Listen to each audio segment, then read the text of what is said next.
लुधियाना के राजेश अग्रवाल जी,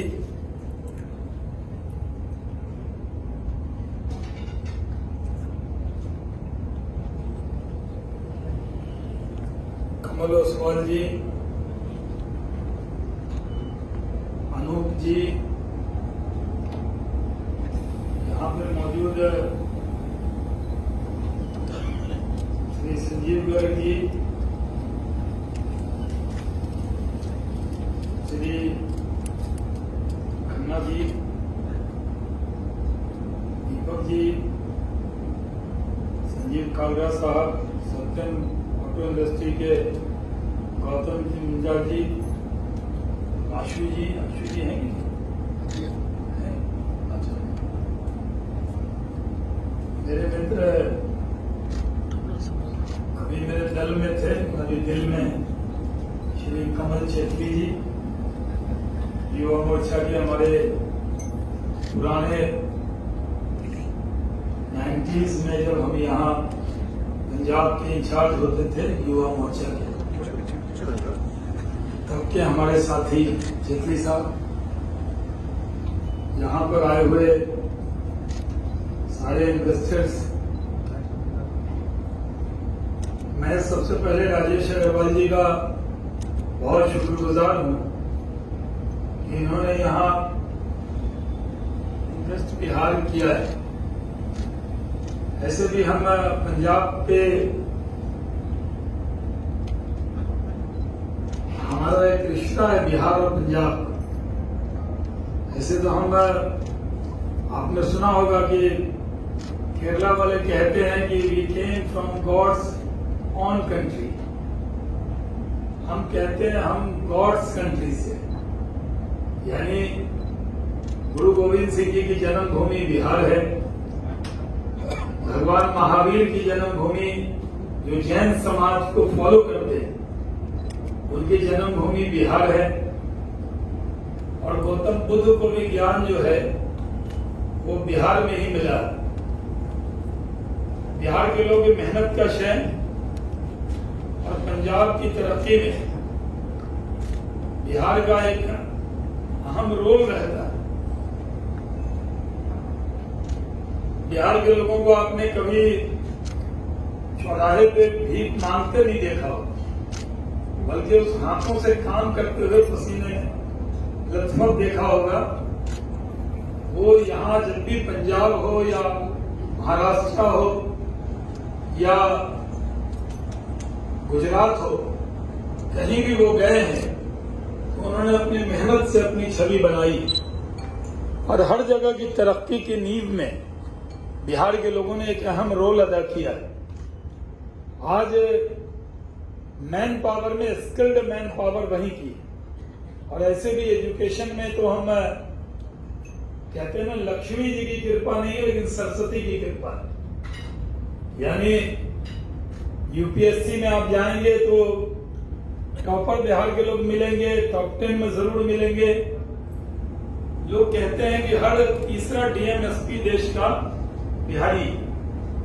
तो कई बार पंजाब में लोग हमें मजदूर के चश्मे से भी देखते हो, क्योंकि ज्यादातर मजदूर यहाँ आए। अभी भी बहुत से लोग पंजाब आते हैं जो यहाँ मेहनत करते हैं, काम के लिए आते हैं।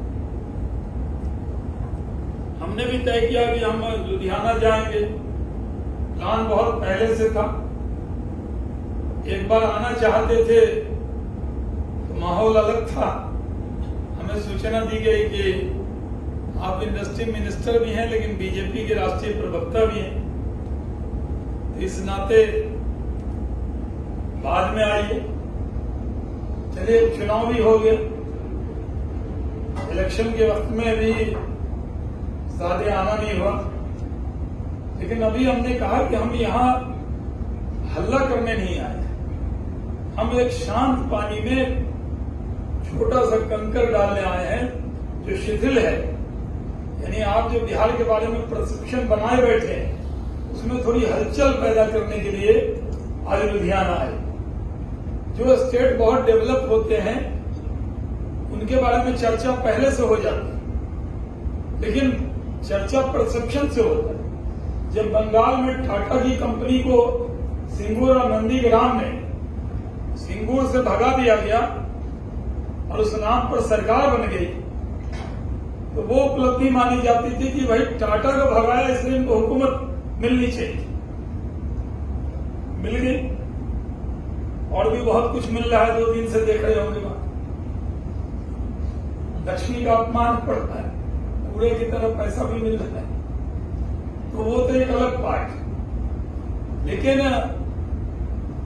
जब 1 रुपए में नरेंद्र मोदी जी ने, जो हमारे नेता है, उन्होंने 1 रुपए में नैनो को जगह दे दी, तो पूरे गुजरात का परसेप्शन बदला कि इंडस्ट्री लगाने की सबसे अच्छी जगह गुजरात है। दिक्कतें सब जगह एक जैसी होती है, लेकिन परसेप्शन क्या? तो परसेप्शन ये बना कि बिहार में जाएंगे, तो बिहार में जाने के बाद मेरे 2 दोस्त हैं जिनको मैंने कहा कि इंडस्ट्री के लिए आए। इन लोगों ने टीम भेजी, ऐसे राजेश अग्रवाल जी मिल गए, हमने उनसे कहा कि भाई आप आइए। इथेनॉल की नई पॉलिसी बनी थी, क्योंकि आज ग्रेन बेस्ड इथेनॉल बनाने की बात, तो मक्का सबसे ज्यादा बिहार में ही होता है, और मक्का आपके पंजाब तक आता है, वहां से बिहार से। तो हमने कहा कि हम मक्का वही है, 3 फसल होती है, करीब 30 से 35 लाख मैट्रिक टन मक्का बिहार पैदा करता है। तो इथेनॉल में हमने कहा ग्रेन बेस्ड इथेनॉल हम बनाएंगे, और बिहार पहला राज्य बना जो प्रधानमंत्री नरेंद्र मोदी के सपनों को पूरा किया। First grain based ethanol plant Bihar में इनॉग्रेट हुआ मुख्यमंत्री नीतीश कुमार जी का। हमने पहला प्लांट बना दिया, 16 और बन रहे हैं। चंडीगढ़ के ही अमित मोदी जी हैं, उनका 5 लाख लीटर का इथेनॉल प्लांट बनकर तैयार है। बस अगस्त में बारिश कम होगी और नारियल फोड़ देंगे। देश का चाइना के बाद सबसे बड़ा ग्रेन बेस्ड इथेनॉल प्लांट कहां बन रहा है? बिहार में बन रहा है, बन गया। हम लोगों ने मेगा फूड पार्क 2 बचा था, और मुझे जब जिम्मा मिला, आप ये मान के चलिए कि मैं इंटरनेशनल मैच खेल चुका हूं। मतलब मैं अटल बिहारी वाजपेयी जी की टीम में, उनकी कैप्टनशिप में नीतीश कुमार जी के साथ मैं सेंट्रल मिनिस्टर था। अब मुझे मेरे नेता नरेंद्र मोदी जी का हुक्म है कि जाओ अब बिहार में उद्योग लगाओ। हमें जो भी हुक्म मिलता है हम उसको पूरा करते हैं, और काम तो काम है। हम लोग तो ये मान के चलते हैं कि कहीं भी आप खिदमत करें, वार्ड में करें, डिस्ट्रिक्ट में करें, स्टेट में करें, नेशनल में करें। स्टेट में भी काम करेंगे तो नेशनल में कंट्रीब्यूशन है, और बिहार बहुत पीछे। जब मैं वहां पर गया तो इंडस्ट्री का माहौल बनाने की जरूरत है, और हमने पहली इथेनॉल पॉलिसी बनाई, जिसमें हमारे मित्र तरुण चुग जी ने ओसवाल साहब से बात कराई। दूसरा रिश्ता इन्होंने बताया नहीं, और हम लोग पहले भी मिल चुके थे। हमारे मरहूम दोस्त जो नहीं है दुनिया में, रविंद्र जैन जी, वो इनके मौसा हैं, और हमारा एकदम पारिवारिक संबंध, इनको मालूम। हमारा तो जिससे भी संबंध होता है बहुत गहरा होता है या तो नहीं होता है। वो इनसे भी फोन पे बात कराई थी, हमने और लोगों को भी शामिल किया था। लेकिन इथेनॉल का कोटा इतना रहा कि हम लोग इथेनॉल का प्लांट जितना 30,000 करोड़ का इन्वेस्टमेंट है। क्या आपको मालूम है कि अगर मैं कहूं कि कोरोना काल में सबसे ज्यादा इन्वेस्टमेंट कहां आया इस देश में? बिहार में, करीब 36,000 करोड़। 30,000 करोड़ के प्रपोजल हमारे पास सिर्फ इथेनॉल बनाने के आए। आप सोच सकते थे बिहार में हो सकता है। अगर मैं कहूं कि हमने कई स्टेट को पीछे कर दिया, एमएसएमई जो 100 करोड़ के एमएसएमई, तो आज पूरा एमएसएमई का कैप बढ़ गया। एमएसएमई में अगर मैं कहूं कि किसको अवार्ड मिला, तो पहला अवार्ड प्रधानमंत्री नरेंद्र मोदी जी के हाथों से उड़ीसा को मिला, दूसरा अवार्ड बिहार को मिला, और तीसरा अवार्ड हरियाणा को मिला। यानी आप समझिए 1 साल में बिहार में पहली बार एमएसएमई में सेकंड प्राइज नरेंद्र मोदी जी के हाथों से लिया है। आखिर इन्वेस्टमेंट हो रहा है तभी तो एमएसएमई का अवार्ड मिला, नहीं तो कोई अपीजमेंट तो हुआ नहीं। कि शाहनवाज हुसैन इंडस्ट्री मिनिस्टर है, MSME वो भी उनके पास है, इसलिए दे दीजिए, ऐसा नहीं। पंडित जी ने मोदी जी के हाथ से जाके वो अवार्ड विज्ञान भवन में लिया। हम लोगों ने काम करना शुरू किया। अभी जो आपको नक्शा दिखाया जा रहा था बिहार की स्ट्रेटेजिक लोकेशन, बिहार में जब आप इन्वेस्टमेंट करने जाते हैं, आपके यहाँ, हमारे यहाँ बिहार में 14 करोड़ की आबादी है, 14 करोड़ आपको कंज्यूमर मिलते हैं और पूरा नेपाल का इलाका मिलता है, बॉर्डर फ्री, पूरा ईस्टर्न यूपी मिलता है, पूरा नॉर्थ बंगाल मिलता है। और अगर आप जानिए नेपाल से जो 2 कॉरिडोर निकले, आप लोग हरदम सुनते हैं पाकिस्तान चाइना कॉरिडोर, यहाँ जो 7 कॉरिडोर हुआ है उसके बारे में कभी सुना? काकरभट्टी बिट्टा नेपाल से सिलीगुड़ी पानी टंकी होते हुए बर्मा, काकरबेट्टा नेपाल से सिलीगुड़ी पानी टंकी होते हुए बांग्लादेश, वो बिहार के बॉर्डर से निकलता है। हम लोगों के लिए अगर आप बांग्लादेश बर्मा या उस रोड से आप जाना चाहते हैं ईस्ट में, तो आपके लिए बेहतरीन इलाका हो। अभी अनमोल इंडस्ट्री ने, जो बिस्किट की इंडस्ट्री है, उसने किशनगंज में प्लांट लगाया, हम लोग उसमें काम कर रहे हैं। इथेनॉल में अब हमारे पास, हम किसी की खुशामद नहीं कर रहे, बल्कि हमारी खुशामद लोग कर रहे हैं। पहले तो हम राजेश जी की खुशामद करके ले गए, चलिए राजेश जी, मैंने एक दिन असेंबली में मैं बोल रहा था, तो मैंने तो, आपको पता है मेरे अंदर टेलीविजन को हैंडल करने का अपना एक स्किल है पुराना, तो मैंने वहां पर जानबूझ के बोला कि हम ऐसी इंडस्ट्री इथेनॉल लगा रहे हैं, इधर से मक्का डालोगे उधर से डॉलर निकले। तो कुछ जो छोटे भैया नेता थे उन्होंने कहा, वो हमें भी समझा, वो उधर अमेठी वाला नेता सोचा कि ये बोल रहे हैं इधर से आलू डालोगे इधर से सोना निकले।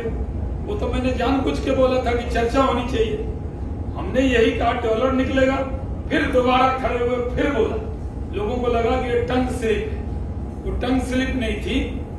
मैं टीवी का बड़ा डिबेटर हूँ, पता है मैं डिबेट में बैठता हूँ, हमें लोगों को उकसाना आता है और खुद शांत होके जवाब देना आता है। तो हमने जानबूझ के बोला, क्योंकि अगर मक्का जो है इथेनॉल के प्लांट में डालेंगे, उससे इथेनॉल निकलेगा, तो पेट्रोल डॉलर बचेगा कि नहीं? डॉलर ही बचेगा ना, जो हम गल्फ कंट्री से, जो हम लोग डॉलर से तेल खरीदते हैं, तो वो पैसा बचेगा। इसलिए मैंने भी जानबूझ के कहा। तो इथेनॉल के प्लांट इतने लग गए कि अगर कोटा बढ़ेगा तो आप बहुत हमारे को कहेंगे कि लगवा दीजिए लगवा दीजिए। शरद पवार साहब ने फोन किया, अरे भाई आपके यहाँ मक्का बहुत है, पानी बहुत है, 1 लीटर इथेनॉल में 5 लीटर पानी लगता है। जो बिहार में कभी आप कहते थे बाढ़ अभिशाप है, ये जो पानी है, कहते हैं कि अगला वर्ल्ड वॉर पानी पे हो। ये पानी बड़ी ताकत हमारे यहाँ बिहार में, कोसी के इलाके में तो 8-10 फुट में पानी आ जाता है। कई बार बरसात में किसी की डेथ हो जाए तो कब्र में पानी निकल जाता है, यानी 7-8 फुट पे निकल जाता है पानी, इतना पर्याप्त पानी। आपको टेक्सटाइल इंडस्ट्री में पानी बहुत लगता है, इथेनॉल इंडस्ट्री में पानी बहुत लगता है, और पानी की बहुत बड़ी दिक्कत है। ग्राउंड वाटर अथॉरिटी के रिपोर्ट के हिसाब से सब पूरा बिहार गया को छोड़कर ग्रीन जोन में, यानी लंबे काल तक पानी का पूरा इंतजाम है। नदियां बहुत है वहां, हमारे यहाँ हिमालय से नदियां उतरती, तो बिहार में गंगा, कोसी, ब्रह्मपुत्र, तो बगल में आपके आसाम की तरफ है, लेकिन गंडक, ऐसी कई नदियां हैं। तो हम लोग बिहार में काम करें। फिर हमने देखा कि हम क्या कर सकते, तो हम लोगों ने कहा कि भाई बिहार के बारे में राय बदलिए। तो मैंने राजेश जी को कहा ये आगे, लेकिन दोस्ती में क्या करेंगे, ये कहीं डिनर कराएंगे, घुमाने ले जाएंगे, लेकिन दोस्ती में 150-200 करोड़ रुपया थोड़ी मेरे दोस्ती में लगाए, या आप ही, मैं आया हूं मेरा शक्ल देख के थोड़ी लगाई। आपको तो अगर बिजनेसमैन प्रॉफिट के लिए काम करता है, और अगर वो नहीं करता है तो नुकसान होता है उसको। इसलिए राजेश जी खुद आए, और वो भजोरिया जी हैं, प्रशांत भैया जी जो ब्रदर इन लॉ है, वो भी मिलने आए। वो भी 2 दिन बाद हमसे मिल गए। मैंने कहा बाद में क्यों आए?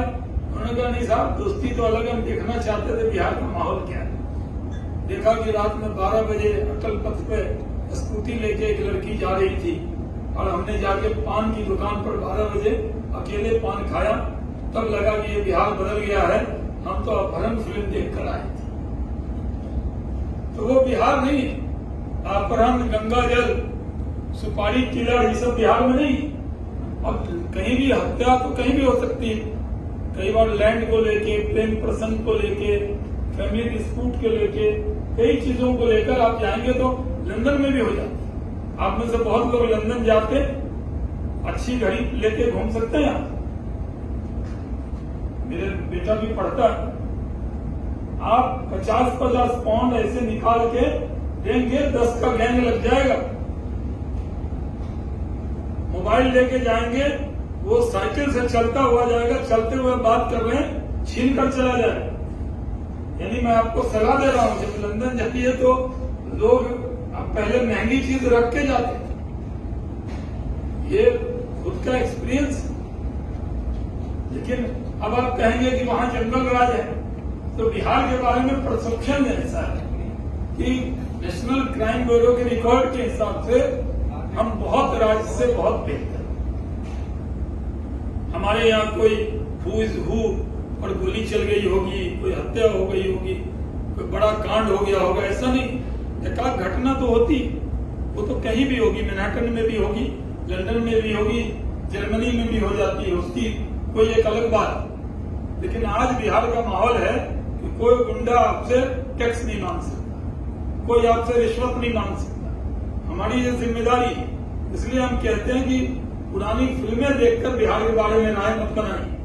अमिताभ, एक बार आपने देखा था जब नरेंद्र भाई प्रधानमंत्री बनने से पहले मुख्यमंत्री बने गुजरात के, तब उन्होंने गुजरात के बारे में एक ऐड बनाया। कोई घूमने गुजरात जाता था, सूरत की क्या इमेज थी, आपने से बहुत से लोग सूरत जाते थे, कितनी गंदी सिटी कही जाती थी, क्लेम हो जाता था, और वो सूरत आज सबसे खूबसूरत सिटी। और उन्होंने कच्छ का प्रचार कराया, अमिताभ बच्चन को ले गया, ऐड बनवाया, कहा कि कुछ दिन तो गुजारिए गुजरात में।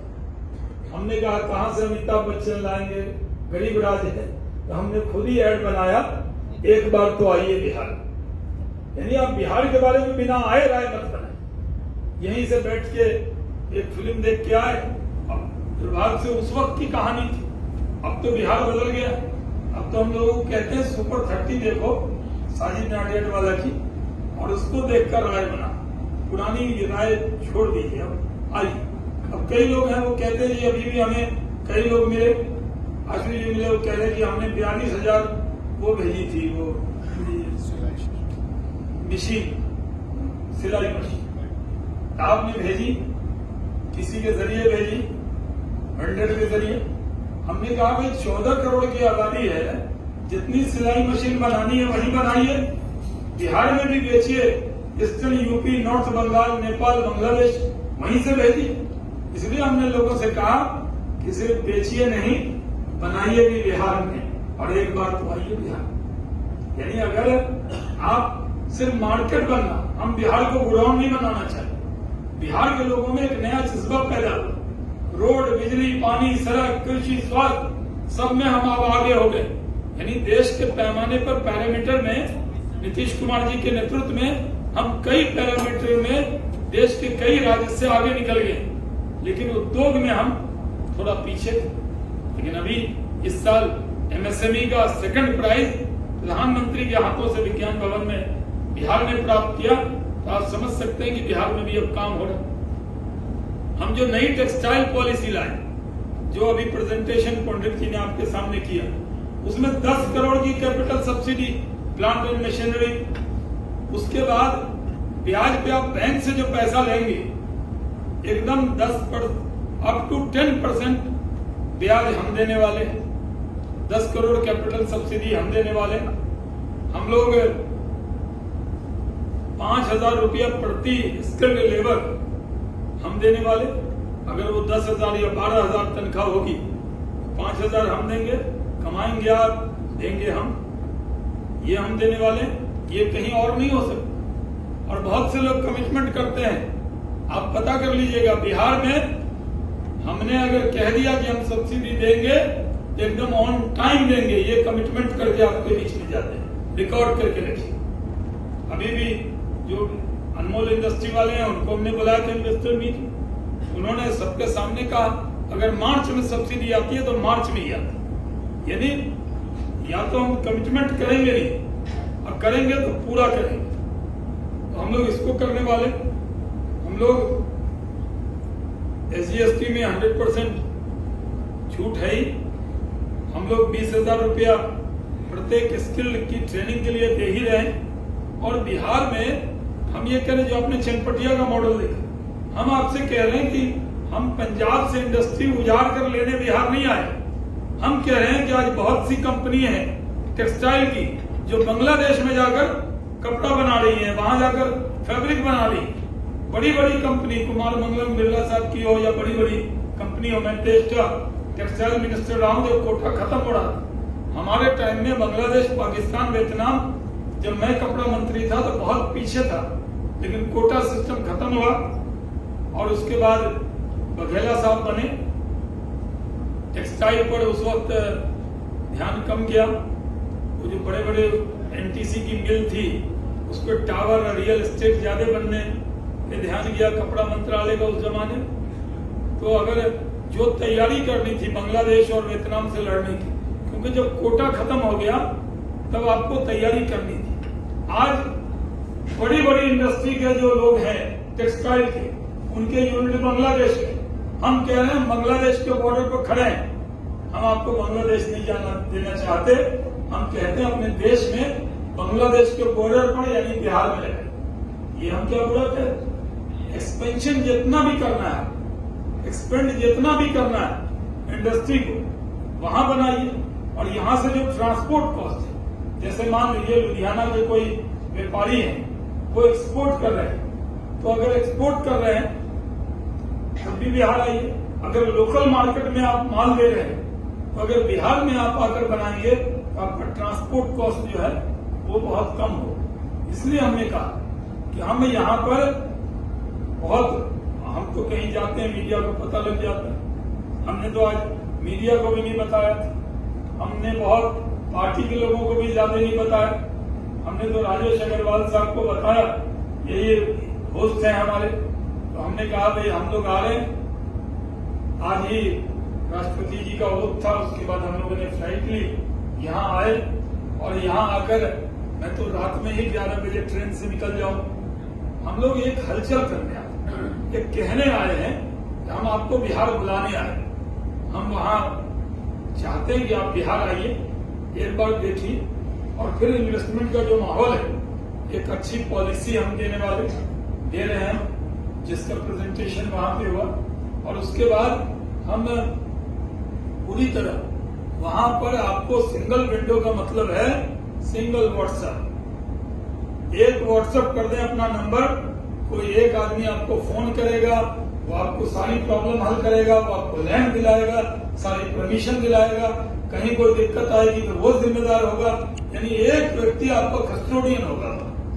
ये माहौल आपको कहीं मिले न मिले, मैं तो ये कह रहा हूं। पंजाब के अंदर पहले से बहुत सारी इंडस्ट्री, और भी जगह बहुत सारी इंडस्ट्री है। हम तो यहाँ पर आपसे गुजारिश करने आए हैं कि आप यहाँ बिहार आइए और बिहार के अंदर इन्वेस्टमेंट कीजिए। और बिहार के बारे में अगर देश का, मान लीजिए बहुत पंजाब के लोग तो देशभक्त हैं, आप क्यों चाहेंगे कि बांग्लादेश में इंडस्ट्री बढ़े या बिहार में बढ़े? ये तो आपको तय करना। अगर वही फैसिलिटी, वही सस्ती लेबर, वही उससे अच्छा माहौल अगर हम बिहार में देने को तैयार हैं, उससे अच्छी हमें आपको पॉलिसी देने को तैयार हैं, तो आपको बिहार आने में क्या दिक्कत? अपने यहाँ तो देश में भेड़ चाल होती, लोग कहते हैं बांग्लादेश चलो, हर कोई बांग्लादेश जा रहे। एक बार हमने पूछा क्यों जा रहे हो? बोले भाई साहब सस्ती लेबर है। मैंने कहा बिहार के नहीं देखते आपको सस्ती लेबर, बिहार आ जाइए। उनका बिहार के बारे में हमारी थोड़ी सी राय, तो हम यहाँ राय बदलने के लिए आए।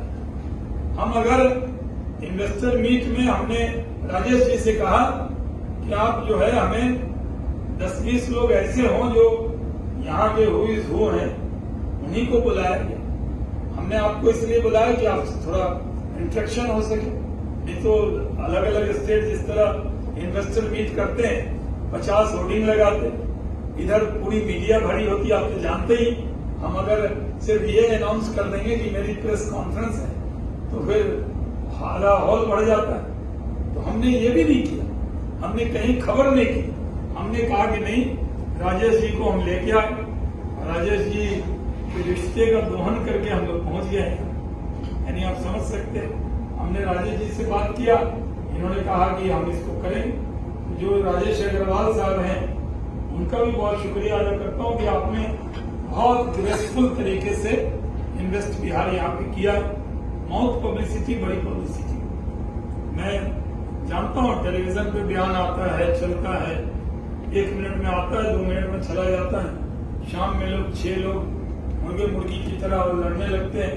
हम तो आजकल कम बैठते हैं, कभी कभी कोई बड़ा ओकेजन हो तो बैठ जाते हैं, लेकिन वो सब चर्चा करते हैं। करने वाले को लगता है कि पूरी दुनिया देख रही है, लेकिन आजकल दुनिया वो भी नहीं देखती। सबसे बड़ी बात होती है परसेप्शन क्या बना। बोलने के लिए तो हर पार्टी बोलती है, हर नेता बोलता है, लेकिन नेता के बारे में परसेप्शन क्या है, तब लोग यकीन करते हैं। इसलिए हम आपसे कहने आए हैं कि अगर मेरे नेता नरेंद्र मोदी जी ने मुझे बिहार में इंडस्ट्री मिनिस्टर बनाकर भेजा और मेरा जो अनुभव है, उस अनुभव में जो रिश्ते आपसे हैं, उसी के वजह से मैं कह रहा हूं, एक बार बिहार आइए और वहां इन्वेस्ट कीजिए, आपको कोई दुश्मनी नहीं होगी। जय।